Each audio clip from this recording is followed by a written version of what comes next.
Welcome to Moments Almanac. This is a time for us to remember the people, places, and events that leave fingerprints on the soul. Today is July 27th, and on this day in 1834, it was a hot Sunday afternoon beside the Snake River in what is now Idaho. A young Methodist missionary named Jason Lee stood beneath a rough grove of trees at a half-built trading post called Fort Hall.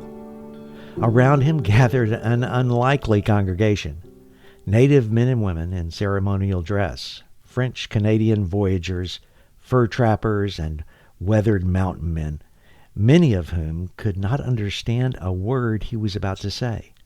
Lee didn't attempt a polished sermon. Instead, his journal admitted that he offered only a brief exhortation, almost apologizing for how little he had to give the men living so far from any church. His text was simple. Whether therefore you eat or drink or whatsoever you do, do all to the glory of God. From 1 Corinthians 10:31. It was preached to listeners who, by his own account, mostly could not follow him.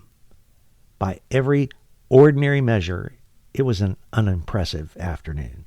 An awkward sermon, a language barrier, no great revival, no dramatic conversions, and yet historians remember it as the first Protestant sermon ever preached in the Oregon country. The day itself ended in sorrow. That evening, a horse race turned deadly, and the following morning Lee conducted what is believed to have been the first Protestant funeral west of the Rocky Mountains for a man he had never known. Nor would his story become one of interrupted success. Disease devastated the Kalapuya people he had come to serve. His mission struggled. Eventually, his own board removed him, believing he had become too invested in the American settlement and not enough in evangelism. And yet history has strange ways of measuring faithfulness. Willamette University traces its beginnings to his mission. The city of Salem grew from that same work. Even America's eventual claim to Oregon could not be told without mentioning Jason Lee. Sometimes God plants forests through sermons their own preachers considered failures.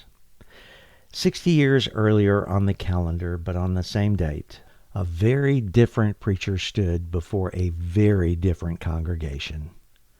On July 27th, 1794, the 9th of Thermidor in the French Revolutionary calendar, Maximilien Robespierre rose for the National Convention in Paris. For more than a year he had preached his own gospel, not the gospel of grace, the gospel of virtue enforced by terror. More than 17,000 people had already gone to the guillotine, while Robespierre insisted France could be purified by fear. But on this day, the convention turned against its own prophet. The deputies shouted him down before he could finish speaking. By nightfall, he was under arrest.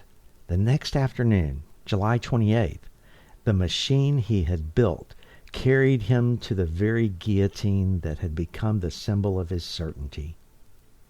2 men, 2 platforms, 2 sermons.